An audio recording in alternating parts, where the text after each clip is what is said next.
Alright, what's up, what's going on, guys? It's your boy Chumbles, and I'm back this time with the long-awaited ultimate Nidalee guide for Season 9 in the top lane.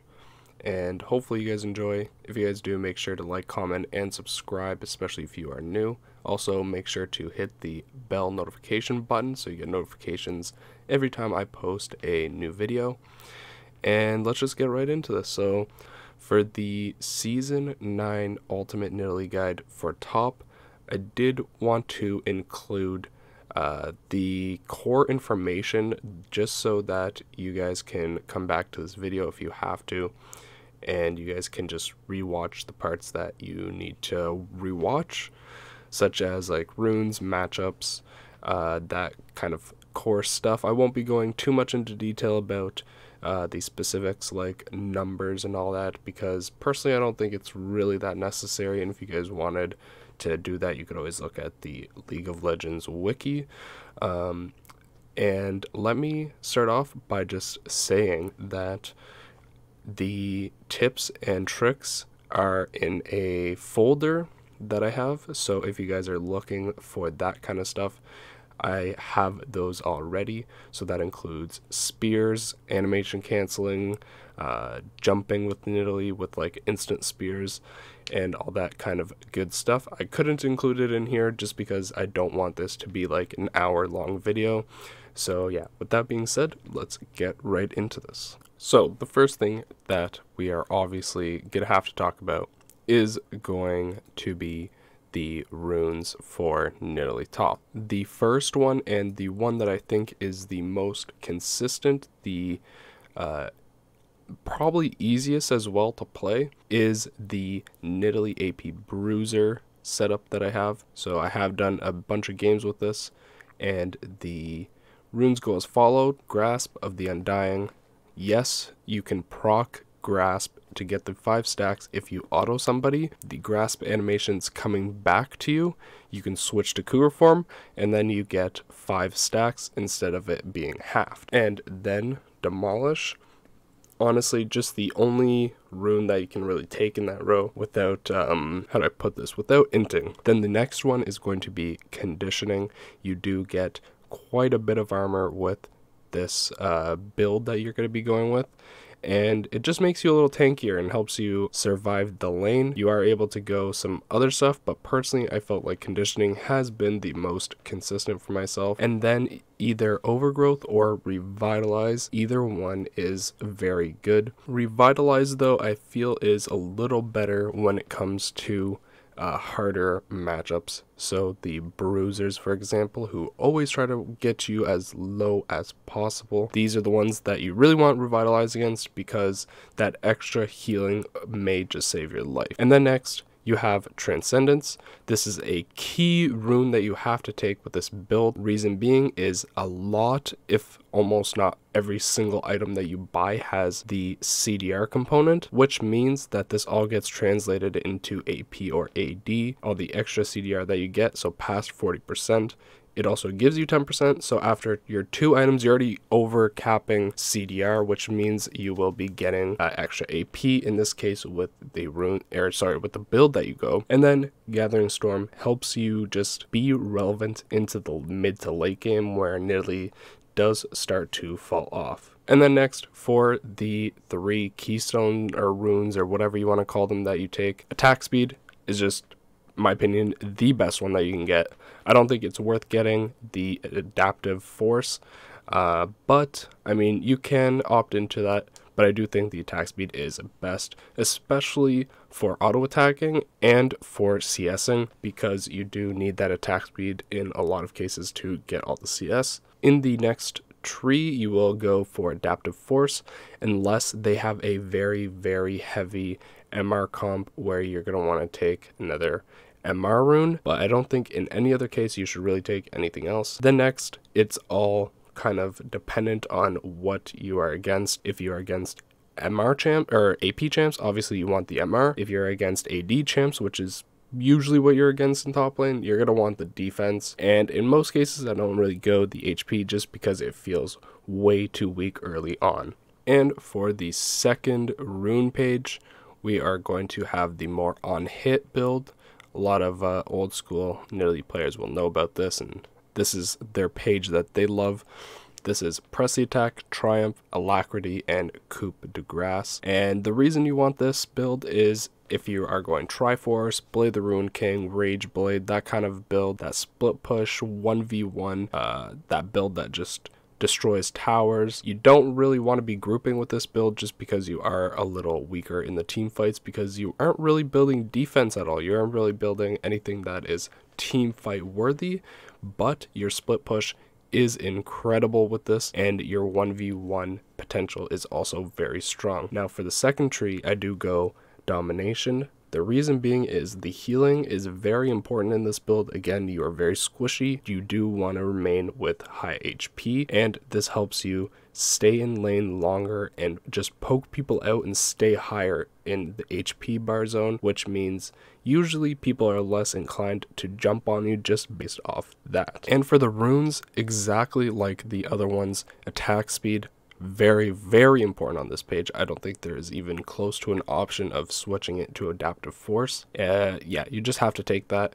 And then Adaptive Force, again, you want to be the 1v1 master, so you're going to need the damage early on. So Adaptive Force, 100% you're going to have to take that. And then again, defense, you're either going to pick the armor or the MR depending on what you are against in lane and what they mostly have as a team. But I'd say mostly lane-wise, whereas the other build is more team-wise because you are in the team fights more than you will probably be in top lane. And now let's move on to the actual items that you will be building for each of these different sets of rune pages that you're going to be running. So the first one is going to be the one with Doran's Blade, the Doran's Ring, and Doran's Shield. Typically the three that you're going to use the most. In most cases, I've used Doran's Blade and then Doran's Ring.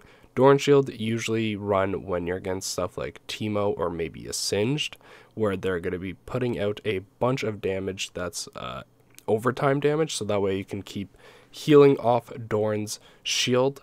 And then what I've started to do is, if I go back and I can't afford any actual core pieces of these items that I have listed down here, then what I do is I buy a Doran's Ring. Now the reason that I do this is because Doran's Ring provides everything that you'd want for Nidalee in lane. It's just a good early to mid game item that will help you get there, and it just provides everything that you really want.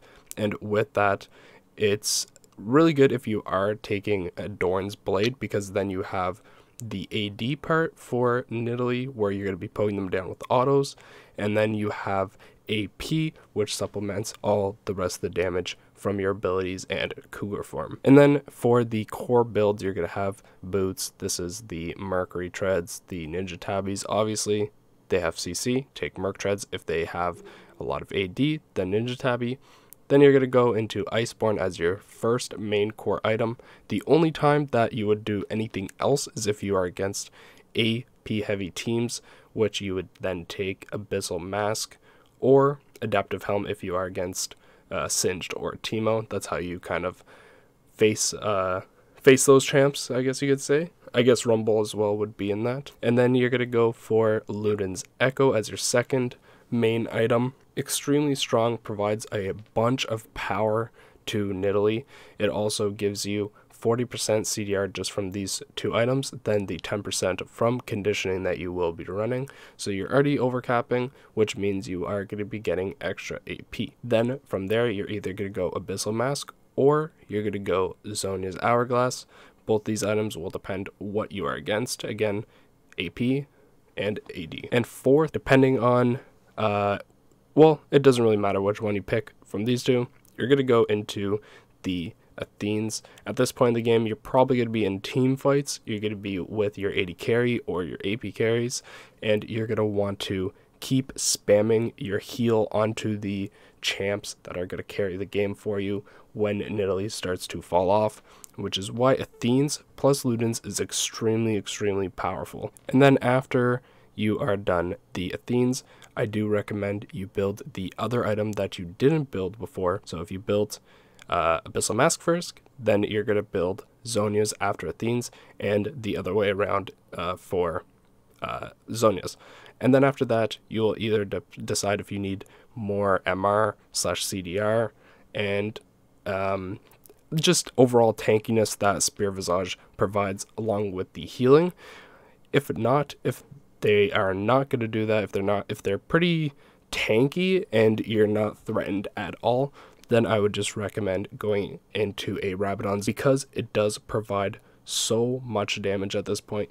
You have built a decent amount of AP, and with all these CDR items that you've built, you'll have even more AP, which means you're going to get the increased 40% from Rabadon's. And now for the second build, which is going to be the split push 1v1 build that I have. Merc Treads for your boots or Ninja Tabby. Pretty standard stuff. Attack speed can be decent, but personally I think it's just too much into the all-in kind of idea of this build. But if you go for one of these two builds, as long as you're building towards the person that you are against in lane, so if you are somebody like a Rumble, for example, then you're going to want Merc Treads. If it's like a Riven, for example, then you want Ninja Tabbies. And then for your core main item, you're going to build Trinity Force into Blade the Rune King. This pair is just, you have to do it. It's too strong not to do it with this build, the whole point of this build. And then after that, Rapid Fire Cannon has been my go-to.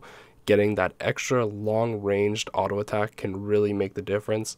Also, getting it onto towers. And then you have Winsu's Rageblade, which provides AP/AD attack speed, and the armor and magic pen shred that it provides with the unique passive. So you're getting a lot out of this item. And then with that, you're going to build either Wit's End or the Scimitar. Depends what you're against again. So again, just keep building towards what you're playing against, and then after that you'll finish with a Frozen Mallet. So this is essentially the core build that I have set up. Sometimes it varies depending who I'm against. This is very 1v1 heavy build.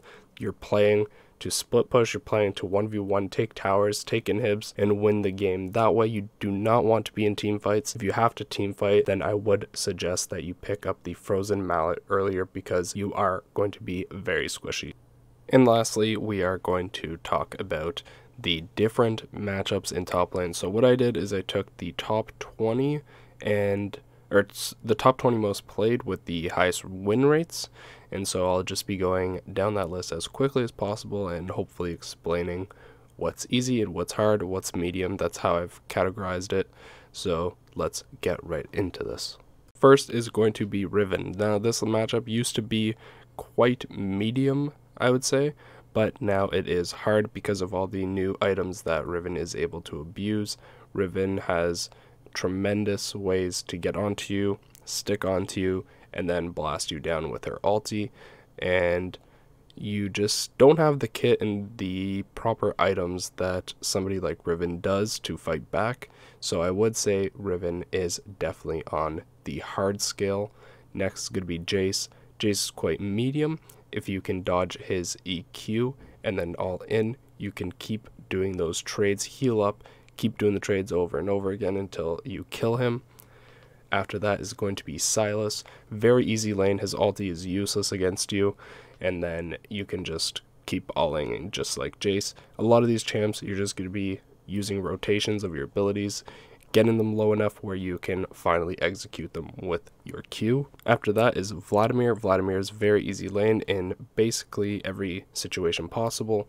You can just kind of poke him down early on, push him out of lane early, make sure he doesn't get CS, make sure you zone him, and then you can just all in and kill him. Usually I take Ignite versus Vlad because it's just that good against him, and then just snowball the lane and hopefully end up carrying the game. Next on the list is going to be Irelia. This is a medium matchup, very dependent on how you play the early game. If you let her hit you with a bunch of E's, you are done for. The lane is over. But if you are able to dodge them with your Cougar W and then all in, she is very, very bad against you, because the fact that her whole kit kind of revolves around her landing E, and you have a champ that is quite okay and slash decent versus dodging that. So as long as you dodge that, poke her early, get her out of lane, push her back, then you can roll her over. But again, this is a champion that does scale. You want to make sure that you have the right items going into the mid game. And with that being said, a lot of these champions, it's very dependent on who you play against, but I'd say most of these you're definitely going to want to go for the build that I recommended at the start with the heavy AP slash cooldown bruiser build. And after Irelia is Kled, another medium matchup. If you are able to poke him down with grasp, you can definitely destroy him. But again, a champ, you want to dodge his Q, I believe it is. You want to make sure that you do not get CC'd by that. And if you can dodge it with your W by jumping back or to the side, then you will be in a very good lane, and you are able to scale up by just hitting him over and over again with grasp, since you have the range advantage. After Kled is surprisingly Rengar. Rengar is pretty easy because you are able to abuse the fact that, well, he needs the brushes, and you can trap the bushes. You can just keep dropping your W's into the bush. He won't be able to know where you actually place the traps because, again, they're invisible. So you are able to abuse what he abuses, and then with that you are able to easily win the lane. He is not a strong champion as long as you do not let him snowball. So you do want to build, again, the grasp tanky build, get him down, and then do the rotations over and over again until you kill him. After Rengar, we have Kale, which is just in her own section, which is free low. It's literally easier than easy. This champ is just super easy to beat. After Kale, we have Yorick. Pretty easy. Again, a lot of just skirmishing. I do advise you to go for the split push build. Otherwise, he will be too strong for you to handle. You won't be able to do enough damage where he'll be sustaining all the damage you put, and then he kind of just runs you down with the AP Bruiser build. After Yorick, we have Vayne. Again, easy matchup. Place your traps down.